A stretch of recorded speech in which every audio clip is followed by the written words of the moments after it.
Hello, I'm Mark Martin, Associate Professor of Biology at the University of Puget Sound in Tacoma, Washington.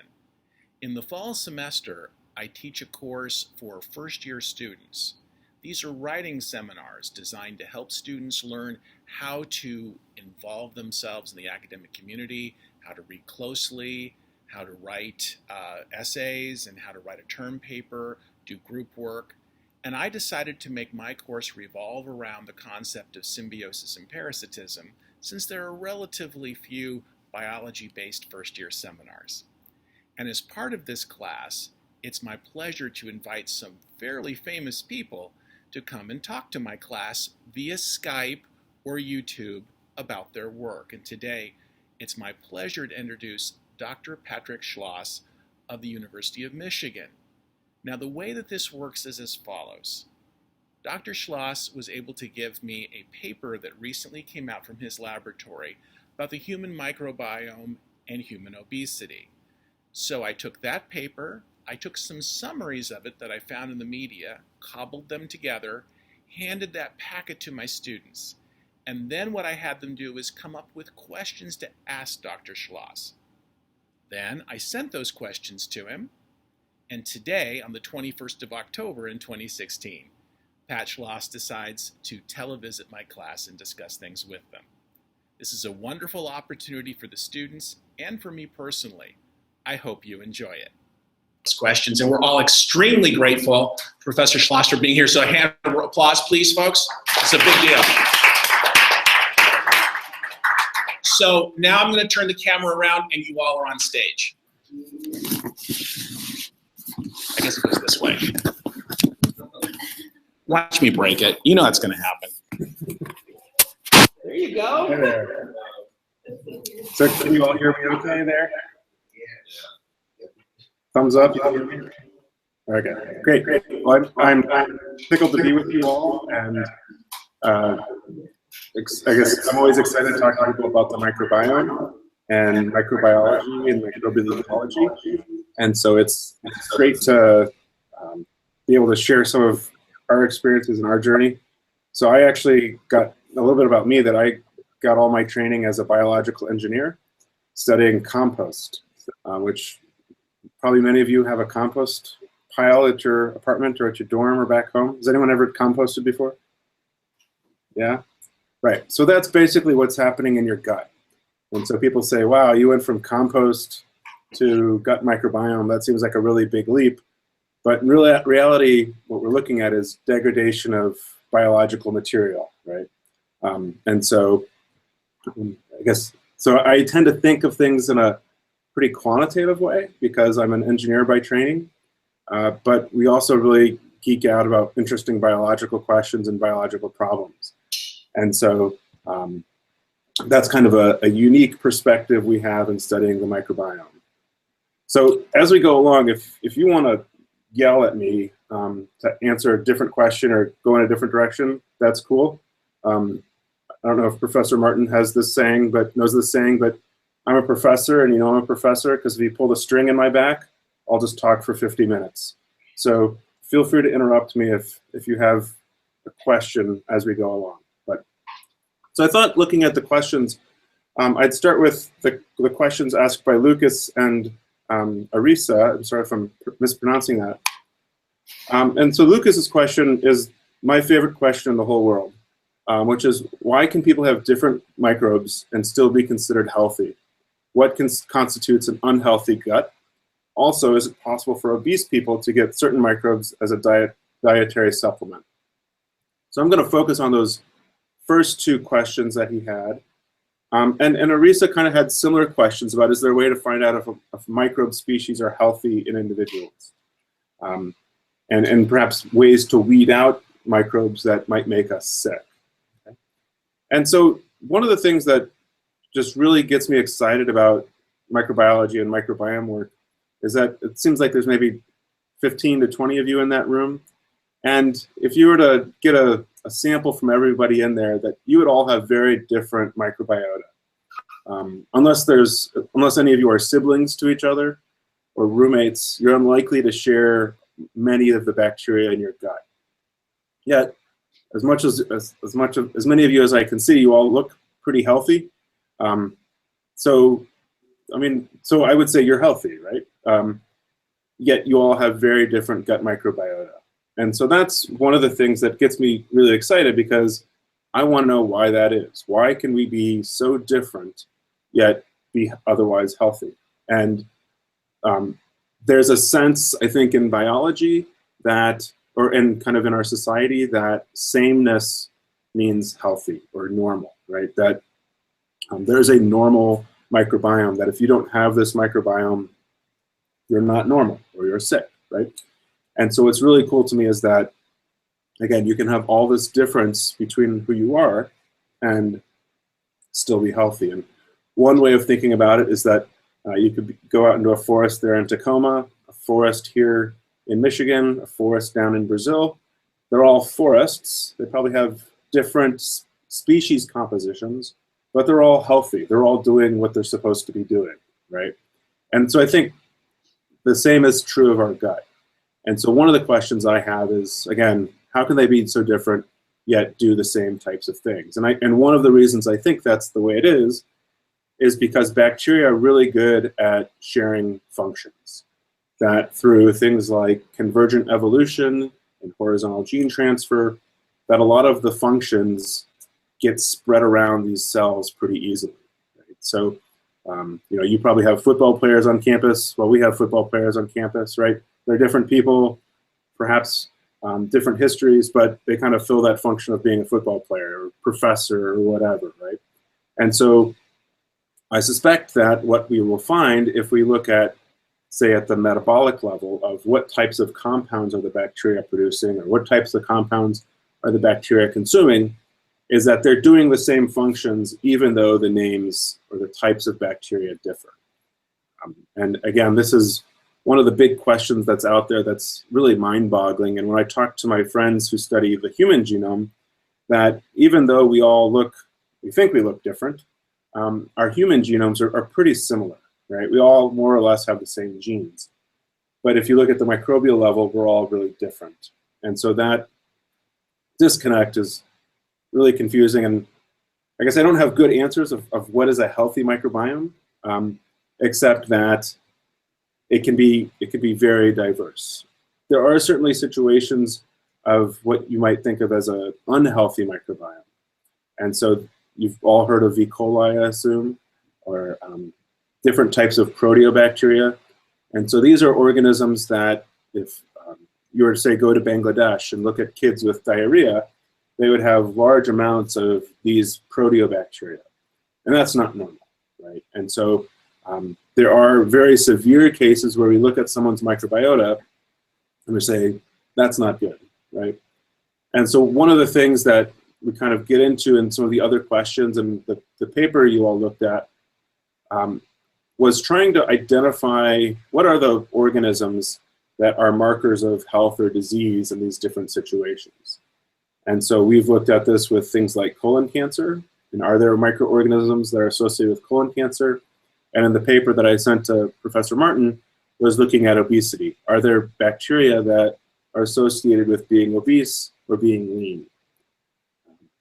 And so, let me think.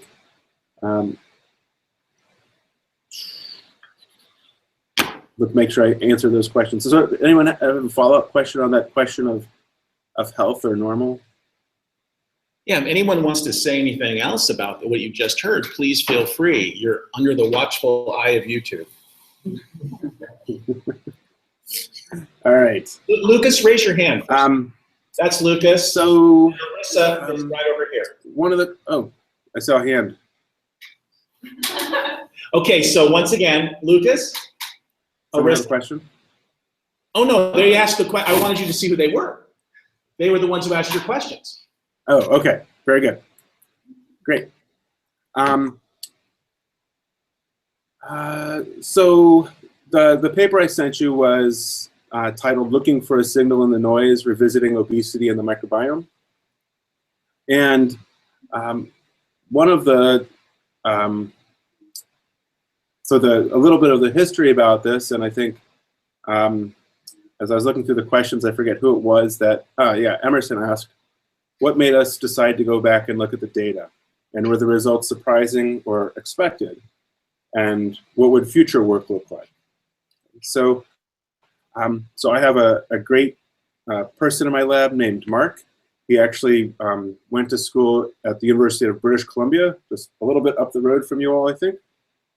And what we had noticed was that there's kind of inconsistency in previous studies of people looking at obesity, right? And you've perhaps remember from high school or from your classes there at Puget Sound that the scientific method, there's this thing called the scientific method that is kind of, we drill into people, right? And so you have an observation that you see, okay, there's lean people, there's obese people, right? And then you say, make a prediction that, well, I think maybe their microbes are doing something because microbes are helpful in digestion, right? So perhaps people that are obese do a better job of digesting that food and converting it to nutrients that we can absorb and then kind of make us obese, right? So that's an observation, a prediction, and then you test that, right? And so there were a research group from Washington University in St. Louis,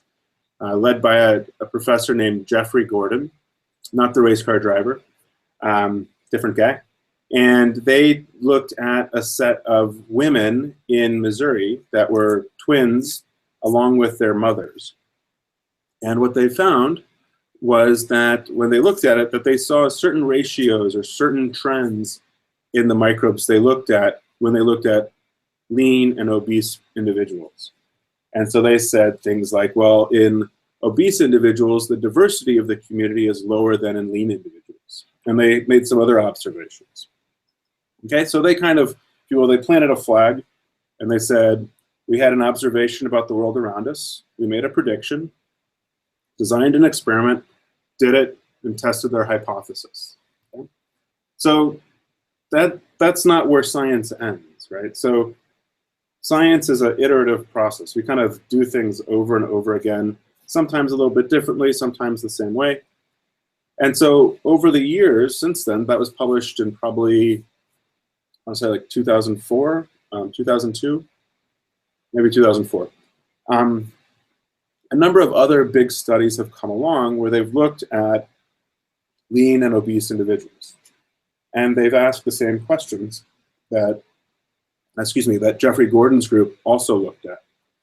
And there's been some inconsistency in these papers, right? And so science is not this cut and dry thing that where you get expected results, right? So when my students do something in the lab, they say, did I get the right answer? And I was like, I don't know. I mean, you got an answer. That's the right answer, right? And so that's the way science works when we're doing it with the microbiome, that sometimes things agree, sometimes things disagree. And one of the fun things is trying to figure out why we don't always replicate what other people did. And there's a bunch of reasons for that. But so Mark, going back to Mark in my lab, he found about 10 or so different studies that looked at the gut microbiota of people that were lean and obese. And one of the problems is that everybody kind of generates similar data, but then we process it and analyze it in different ways. Okay, so there's a way my lab analyzes the data, there's a way Jeff Gordon's lab analyzes the data, there's a way that a guy named Rob Knight's lab analyzes data. We all kind of do similar things, but slightly different things. And so one thing that Mark wanted to do was to analyze everything the same way, right? So we have that consistency. And then he wanted to take all those studies and analyze them the same way about these questions about being lean or being obese. And so really it came about because there was this disagreement in the literature, and we wanted to be able to synthesize the different results. And so I think it's kind of a nice story of how the scientific method works, that again, going back to that original observation that somebody had about the relationship between the gut microbiota and obesity, all the way through several iterations to where we are now, where we've got a pretty good basis for the literature and for thinking about things like diversity and the gut microbiota. And so what we found, and we'll talk about this more as we go along, was that several of the relationships that they observed, so like the relationship between the number of Bacteroidetes and Firmicutes in the gut, was not significant. It was not a valuable descriptor of whether or not somebody was lean or obese. Okay? The relationship with diversity, we did find, was associated with whether somebody was lean or obese. And so you've probably seen all sorts of headlines when you kind of are, messing around on the internet like me about, this berry is going to help you lose 20 pounds, or that there's, this red wine substrate that's going to help prevent colon cancer. There's all these scientific results that are out there.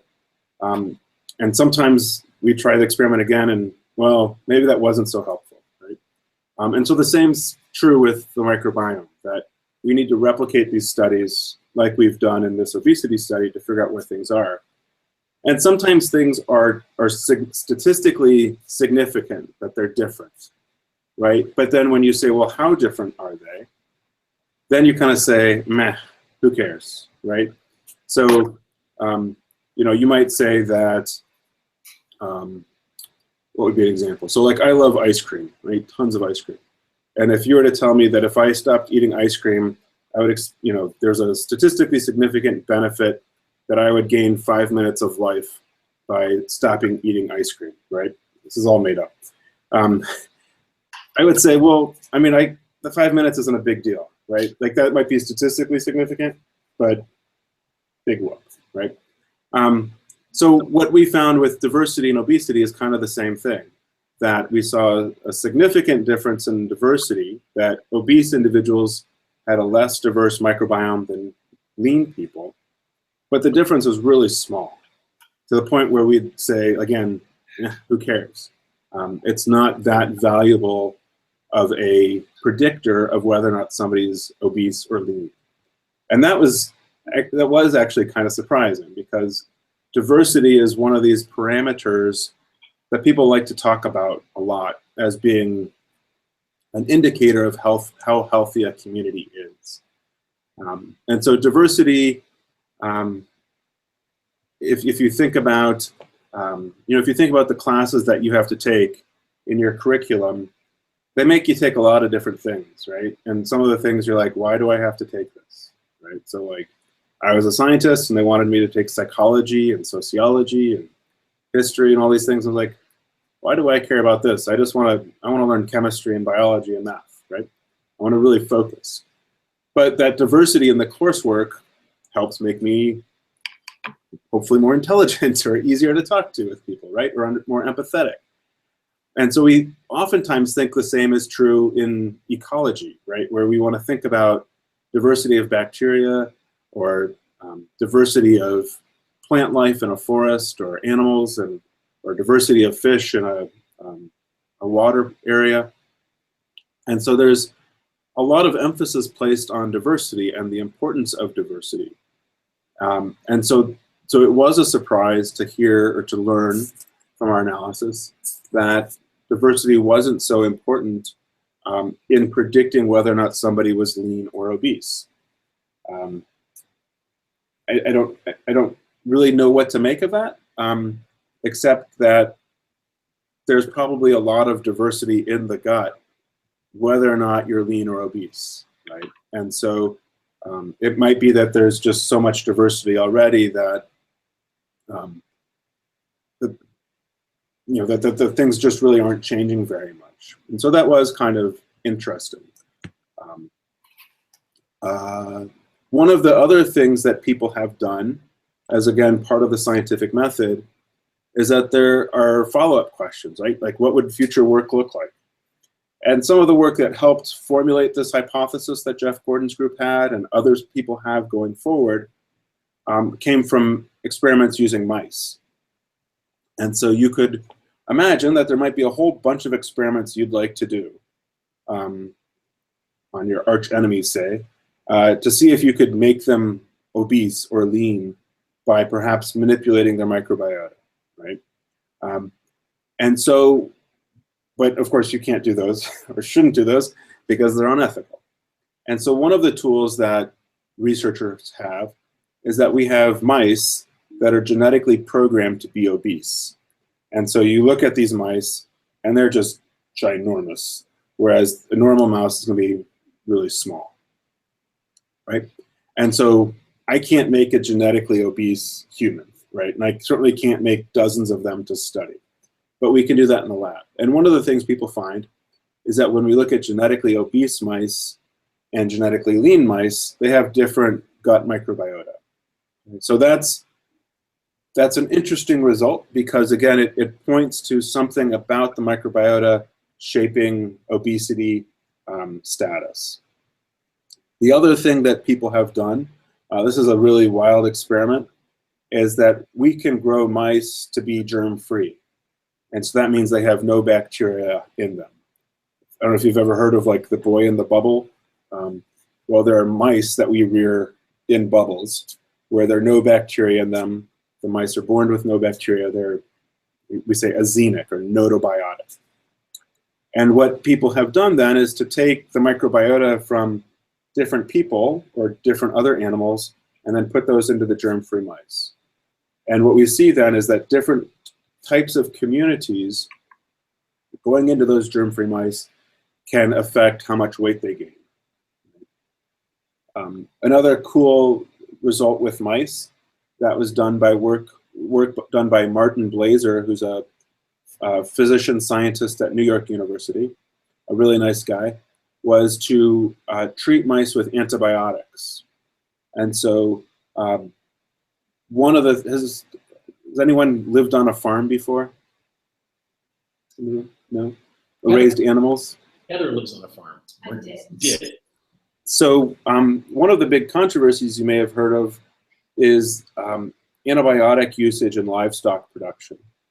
And that's not necessarily to keep the animals healthy, but to help them gain weight. And so, for example, if you raise chickens, it's very common for chicken producers to feed tetracycline, which is an antibiotic, to chickens, or to feed antibiotics to hogs. And what these do is perhaps they keep the animals healthier, but it helps them to gain weight, right? And so that's a huge problem that people are trying to reduce antibiotic usage on farms. But it's an interesting result, right? That if you use antibiotics, you're manipulating the microbiota, and then you're manipulating weight. And so Martin Blaser's done a lot of this work with mice and showing that different compositions or collections of bacteria can, again, bring about different amounts of weight gain and adiposity in these laboratory mice. And so, again, what you see in this scientific process is you have observations about humans, experiments in humans, experiments in mice, both using germ-free animals, and then genetics of making genetically obese mice, and then also doing antibiotic manipulation. And I also know, if you've heard of a gastric bypass, so this is a surgery that obese individuals can have to shorten their stomach a bit, and it then causes major reduction in weight. And so there are people studying the microbiome of that, right, in humans and in mice. And what we see in especially the mouse experiments, like I've mentioned, is that we see big changes. So we see changes in the gut microbiota of these mice, along with as they become obese and difference between lean and obese animals. And so that makes me think that the microbiome is involved in weight gain and obesity.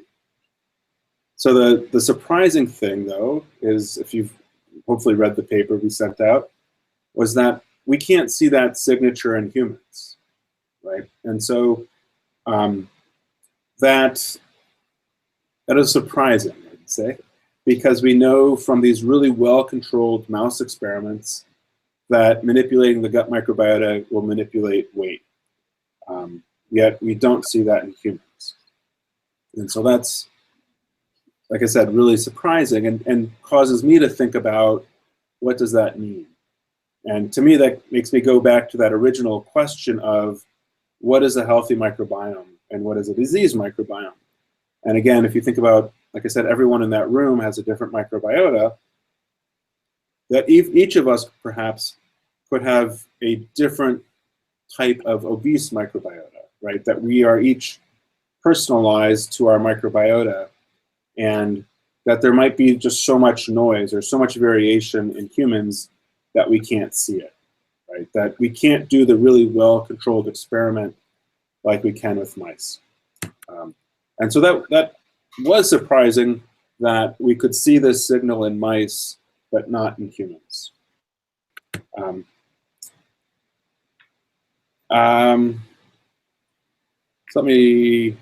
any questions about that? There's a wonderful New York Times video that I've shown them, Pat, that shows kind of all the complexity of microbes in various bodily parts. And when they get into the gut, it's this enormous jungle-y city. And I know that's really kind of cute with the cartoons. It really does give a feel for the diversity of things that live within the gut. And this is one of the things I think that students kind of have some questions about in general, is how you measure diversity and the different types of diversity, because the gut is a jungle. Or perhaps you have another way of thinking of it. Yeah, like, so for whatever reason, I've never been to a jungle, so I think of it as a forest, because I've spent a lot of time in forests, but I mean, it's the same idea, right? Yeah, because if you think about the numbers, that there's, maybe, and the numbers is, I think, I'm not sure if it was this class that's active on Twitter or not, but, debate over how many bacteria are there in the gut, right? Well, there's a lot, right? Like there's like 10 to the 12 bacteria per gram of stool, say, right? Well, there's 10 to the 9 people on Earth, right? So there's 1,000 more bacteria in your gut than there are people on Earth, right? So it's huge. There's also probably hundreds of different types of bacteria in your gut, right? And genetically, it explodes, right? The number of bacterial genes probably outnumbers the number of human genes by at least 100 to 1. Just, again, mind-boggling. So what do we do to synthesize this and make it simple so that we can wrap our head around it? And so one thing we can do is this generic term, what we call diversity, and we've talked about, which is the combination of the number of types of things there. So how many species are there? And a bit of jargon that's called richness. So how many types of things are there? And then diversity is the combination of the number of types and the distribution of the individuals across those types. And so the example I use when I'm teaching this stuff at the University of Michigan is that, universities and colleges, probably like your own, like to brag about how many students we have from each state, right? And so, University of Michigan might claim, well, we have students from all 50 states, right? Well, if 90% of those students are from the state of Michigan, that's not as diverse as, say, pick a different school, say University of Chicago, that might have students from all 50 states, but they've got 2% of their population coming from each state, right? So University of Michigan, you'd say, is really skewed, that there's a lot of students that are from Michigan, but then not a lot from, say, Washington or Idaho or Oregon. Whereas something like University of Chicago might have the same richness, the same number of states represented, but the distribution is much more level. Okay, so that's a metric that we use for thinking about diversity. We can also then look at what's called, so that's called alpha diversity.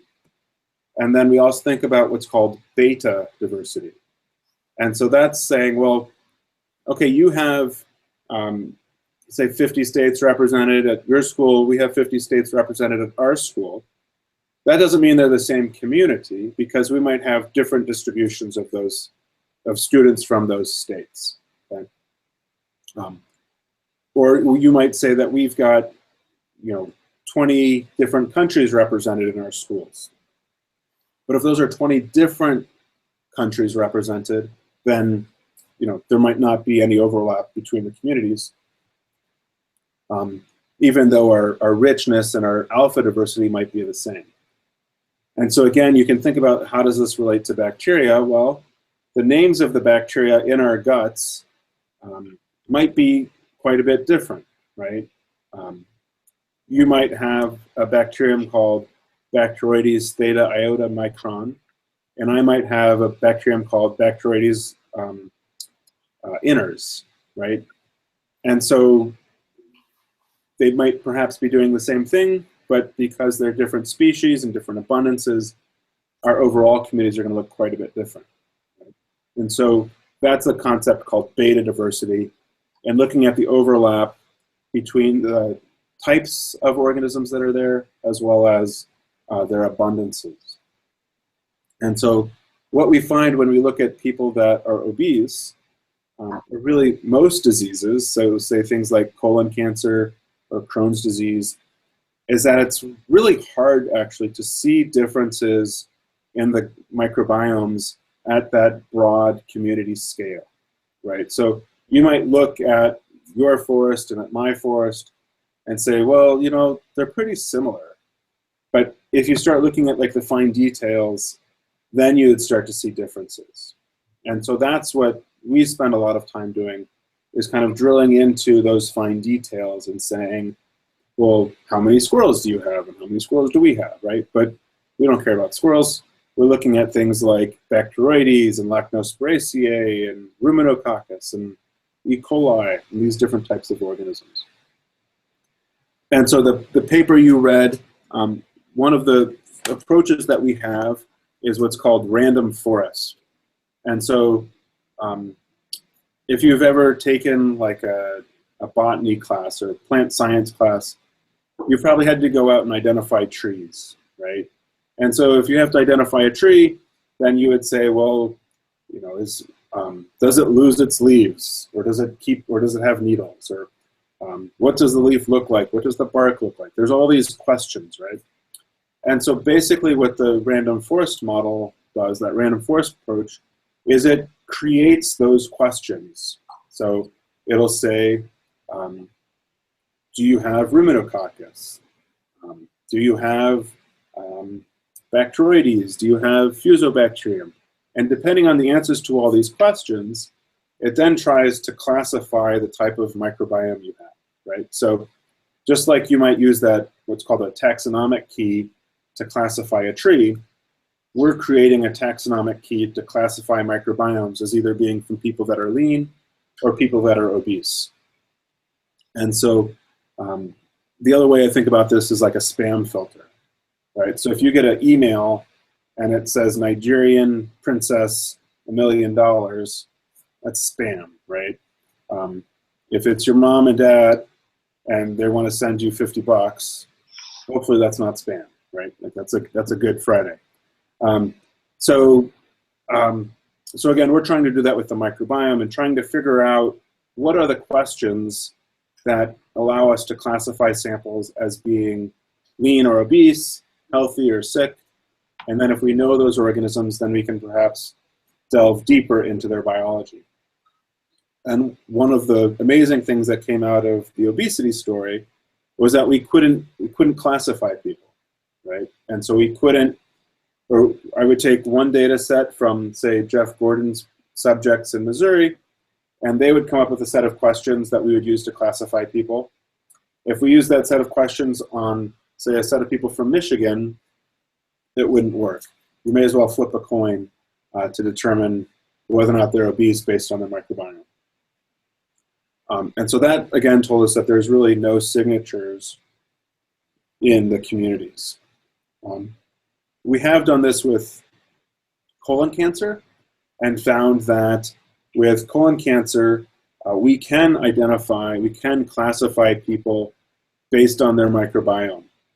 And so you might, I don't know if anyone had this thought as you were reading the paper, and might say, well, why do I need to classify people as obese? Can't they step on a scale? Or can't we look at them to figure out if they're obese? And so it is a bit of an academic exercise to classify people as being obese based on their microbiome. But it does tell us something perhaps about the biology in the gut.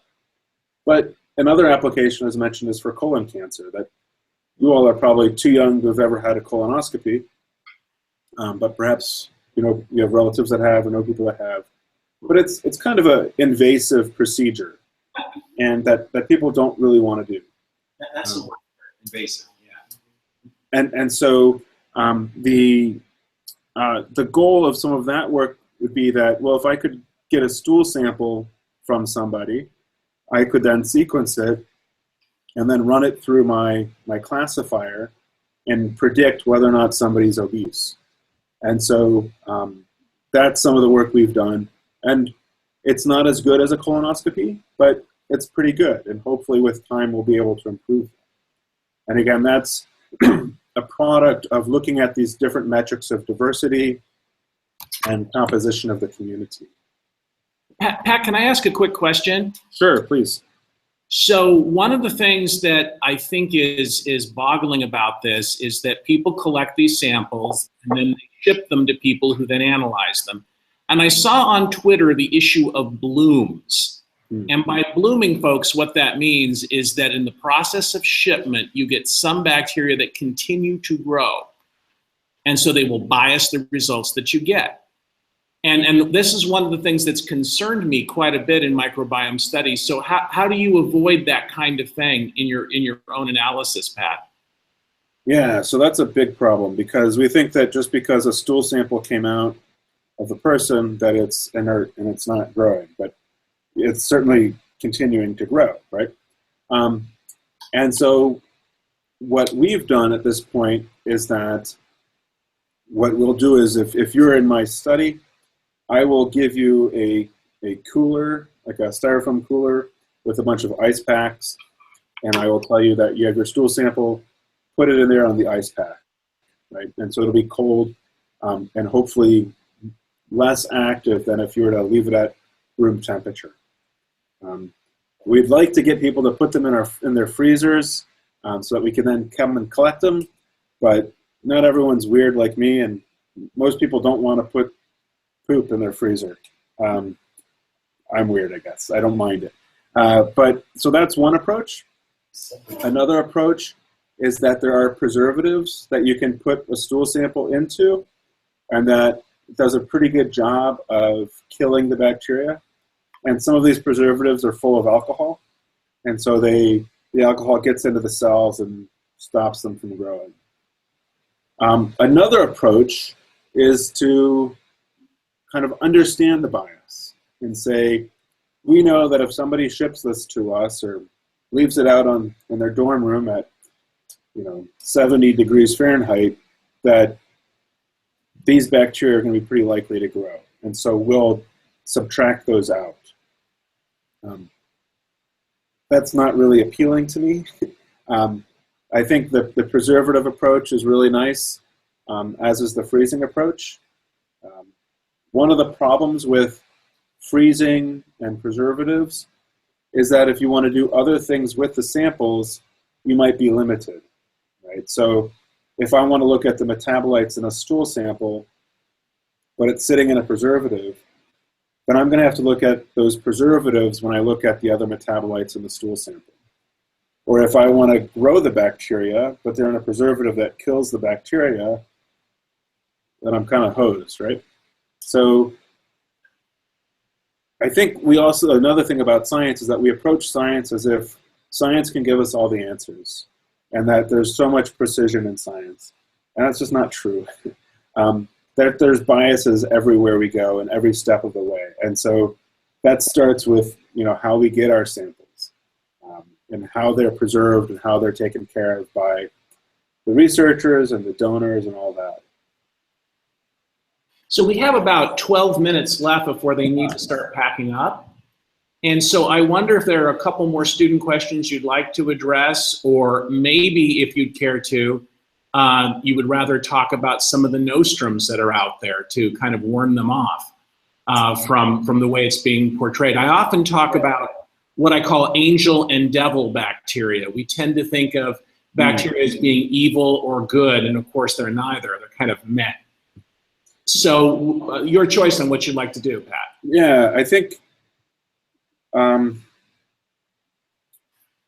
I will get to that. So there's, I think this kind of touches on Monica's question a little bit about, wishful thinking, and I think somebody asked about why we're so quick, I guess Maggie asked this about quick to publish articles and kind of sucking up ideas.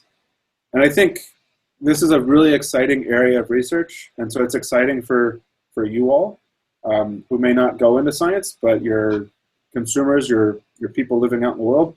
And it's exciting to scientists like Professor Martin and myself, right? And so when we get excited, we want to tell everybody about it. And we try to tell people about it in a way that gets them excited. And sometimes that stretches the truth just a little bit, right? And so, or we take a little bit of data and make it this big thing, okay? So in the last week, there was a paper published that talked about bacteria in the mouth might be producing chemicals like nitrates that would cause people to have problems with migraines. Okay? And so this kind of blew up in the media, and it's on CNN.com, and it's in, I think, The Guardian and a bunch of other news sites. So I said, wow, that looks really interesting. And then you read through the paper, and there's really not much data. But what happened is that they took this little pearl of data and then blew it up, because part of our storytelling and how we talk about data is trying to get people excited. And so I think the student that was leading the project said something about that someday we'll be able to take some type of probiotic milkshake and cure migraines, which I suspect if any of you had a migraine would love that, right? But it's kind of selling information that you don't quite have yet.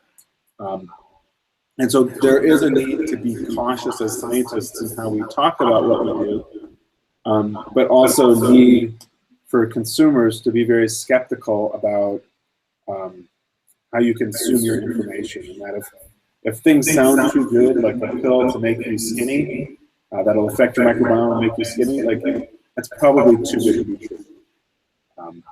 So to this other question about kind of the good and bad bacteria, the angel and devil bacteria, again, this is one of those things that I think is really fascinating. And so everyone's heard of E. coli, the hamburger pathogen 0157H7, and it causes diarrhea, it makes people really sick. But if you don't have E. coli in your gut, you're in trouble, because you're not going to produce certain vitamins that only E. coli produces for you. Okay, so there's good beneficial versions of E. coli, and there's pathogenic versions of E. coli. But then also, there's the case where if E. coli or any other bacterium gets into the wrong place at the wrong time, then you're going to be in big trouble. So 50% of women get urinary tract infections over the course of their life, and that's mainly driven by E. coli. And so again, that's E. coli getting into the wrong place at the wrong time and causing major medical trouble, right? But again, if we say, well, let's eradicate E. coli, then that would be bad. Another cool example of this is Helicobacter pylori, which I don't know if you've heard of before, but this won the Nobel Prize for an Australian guy whose name I'm totally spacing on right now. But it's a really fascinating story about how science is done.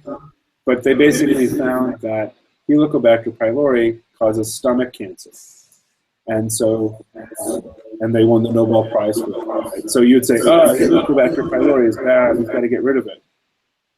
And it turns out that, I don't know if it's most, but pretty close to a majority of people in the world carry Helicobacter pylori but have no problems. And so why is that? Why is it some people with this pathogen, it causes stomach cancer, and in other people, it's fine?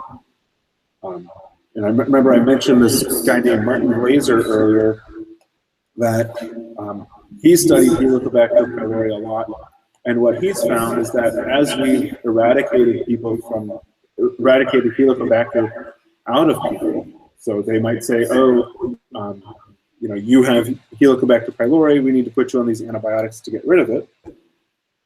That other types of cancers increase in prevalence. I think it's esophageal cancer is now more common, and it's thought that that's because we've been eradicating Helicobacter. So it's not clear good guys and bad guys. It's, we all can have a bad day kind of thing, right?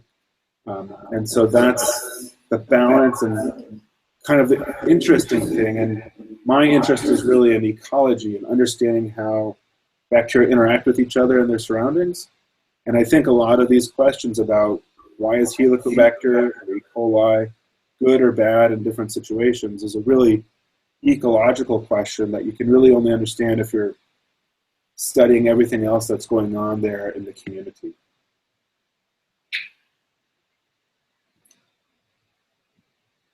Any other questions? Yeah, we have about 5 minutes left. It looks like Maggie has a question. Am I wrong? You looked all excited. You don't have to. Had you heard about this migraine story? Or the... But I have a question just about... You'll need to speak up, Maggie.